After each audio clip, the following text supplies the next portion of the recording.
पीबत भागवतम रसमालयम। पर एक बात ध्यान देना पड़ेगा आपको कि वो फल को खाने के लिए नहीं बोल रहे हैं। अरे पी जाओ, अरे पानी है क्या, दूध है जो पी जाए। अरे फल है तो खाओ, चबाओ, इसकी संज्ञा अलग है।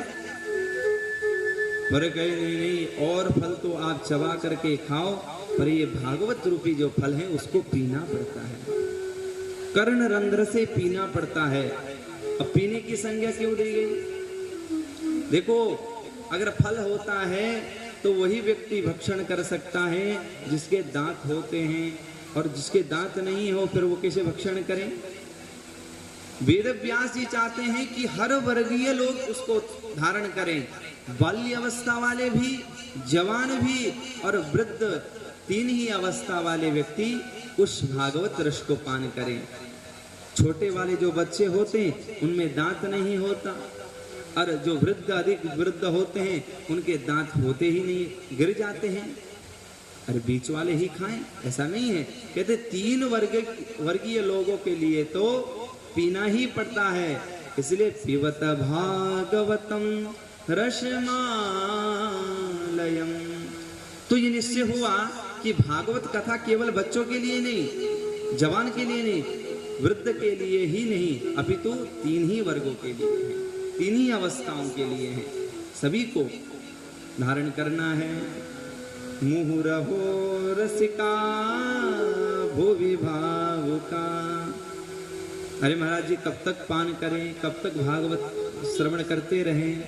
कहते हैं जब तक आपके शरीर में प्राण है तब तक इस भागवत रस को पान करते रहिए, करते रहिए, करते रहिए।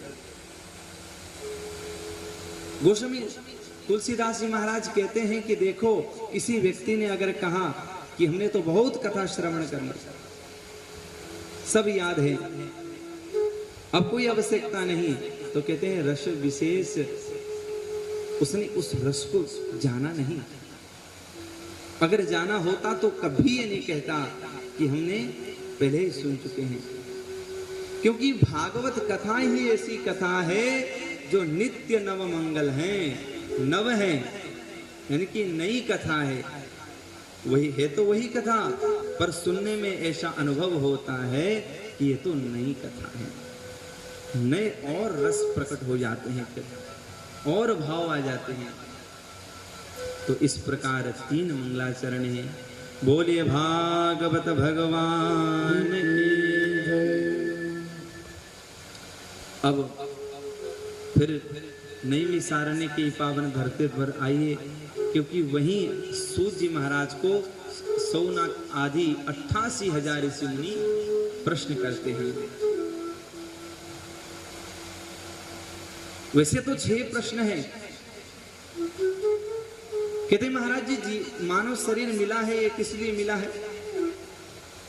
क्या खा करके, जीवन जी करके वैसे ही मर जाना जैसे अन्य प्राणी मरते हैं, क्या इसीलिए ही हैं? और संतों ने इतने धर्म शास्त्र लिख दिए हैं, हमको तो समझ नहीं आता है कि किसको छोड़े किसको पढ़े। अगर आप हमारे सनातन के शास्त्र को लिखना भी प्रारंभ कर दे तो आपकी उम्र पूरी हो जाएगी, पर आप शास्त्र के नाम भी नहीं लिख पाएंगे, इतने शास्त्र हैं। कौन से शास्त्र पढ़ेंगे? इतने शास्त्र हैं। इसलिए ध्यान देना, सदा एक बात याद रखना है कि हमको ऋषि ऋण है, कर्ज है। किसका कर्ज है? ऋषि का कर्ज है। उन दिव्य महात्माओं ने अति मेहनत करके हम सब के लिए ये सब ग्रंथ लिख दिए हैं, पर हम कभी उसको देखे नहीं, सुनने की तो बहुत दूर बात। इसलिए ऋण, ये ऋषि ऋण हमारे ऊपर सदा ही बनता है। अब कहे कि महाराज जी ये ऋण से कैसे उतर जाए? जैसे पितृ ऋण है, जैसे देव ऋण है, उसी प्रकार ऋषि ऋण भी होता है। और ये ऋण तभी खत्म होता है जब आप कथा श्रवण करते हैं, कथा श्रवण से ही इस ऋण से आप मुक्त हो सकते हैं। तो उनका कहना यह है कि बहुत सारे शास्त्र हैं महाराज जी, किसको सुने किसको छोड़े। अल्पस्य कालो बहुविघ्नता च, कलिकाल की ये महिमा है। देखो समय बहुत कम है, मन बिल्कुल लगता नहीं, बहुत सारे विघ्न हैं, शास्त्र बहुत पढ़े हैं, करे क्या करें, कोई उपाय ही नहीं सूझता। महाराज जी मन चाहते तो बहुत है कि कथा सुने, परंतु मन लगता ही नहीं है, क्या करें।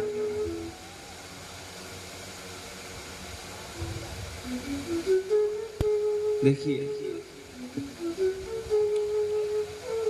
एक बात हमको याद रख के चलना है, नित्य प्रति जो हम काम करते हैं, कार्य करते हैं, तभी हम अभ्यस्त होते हैं, चाहे किसी भी काम में हो।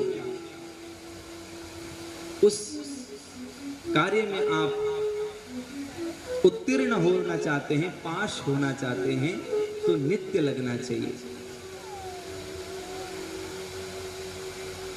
और आप मान लेना कथा आपको समझ नहीं आ रही है, श्रवण करने पर भी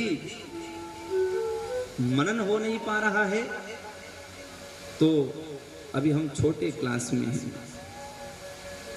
जैसे 10वीं कक्षा के पुस्तक अगर द्वितीय कक्षा वाले विद्यार्थी को पकड़ा दिया जाए तो क्या वो पढ़ पाएगा? अरे ये कहाँ की, ये क्या है, उसको तो बहुत भार लग जाएगा ना। उसी प्रकार भागवत कथा है, जटिल वाक्य हैं, समझने के लिए बहुत मंथन की आवश्यकता होती है, मनन की आवश्यकता होती है। इसलिए 6 प्रश्न हैं। ब्रूहि योगेश्वरे कृष्णे, अंतिम कहते हैं कि आप एक बात बताना, भगवान यहाँ क्यों आए हैं? भगवत गीता में कहते हैं यदा यदा ही धर्मस्य ग्लानिर्भवति भारत अभ्युत्थानम धर्मस्य तदात्मानं सृजाम्यहम्। अरे जब जब धर्म की हानि हो जाती है तब तक मैं विविध शरीर को लेकर के आता हूँ, भगवान ये कहते हैं। भगवान आए यहाँ आकर के धर्म की स्थापना किए, सारे विधर्मी मारे गए। अंतिम में भगवान जब अपने स्वधाम को गए तो धर्म किसके शरण में गया? धर्म कम शरणं गता।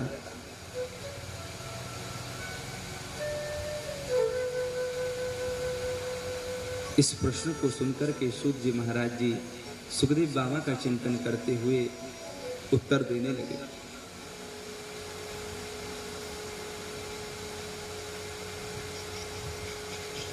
क्योंकि एक तो होता है धर्म और दूसरा है परम धर्म, ये अलग अलग चीज हैं। एक होता है धर्म और दूसरा होता है परम धर्म, उसमें अलग अलग व्याख्या हो सकती है। सवै पुंसां परो धर्मो यतो भक्तिरदोक्षजे। और धर्म क्या है, परम धर्म क्या है? आपको मन में ऐसा विचार हुआ कि देखो मैंने जीवन में बहुत पाप कर लिया, कुछ धर्म कर ले। क्या मैंने जीवन में बहुत पाप कर लिया, उसको कम करने के लिए धर्म कर ले, ये हुआ धर्म। वो परम धर्म नहीं कहलाएगा, क्योंकि अपने स्वार्थ के लिए कर रहे हैं, पाप को कम करने के लिए धर्म कर रहे हैं। वैसे कर नहीं रहे हैं पर डर के मारे कर रहे हैं, इच्छा नहीं है। इच्छा अलग चीज है और मजबूरी अलग चीज है। दवाई खाने की किसकी इच्छा है, पर मजबूरी है, दवाई लेनी पड़ती है। ये धर्म कहता है। अक्सर ने कहा कि देखो तुम बहुत पाप करते हो, ऐसा ऐसा काम किया करना, तो भूखे लोगों को भोजन, बावड़ी कुएं बना देना, कभी जाकर के संत सेवा, पर हेतु क्या है? प्रभु मेरे घर में सुख शांति बना रहे, मेरी नौकरी लग जाए, मैं धन से परिपूर्ण हो जाऊं। अगर मन में कोई चाह है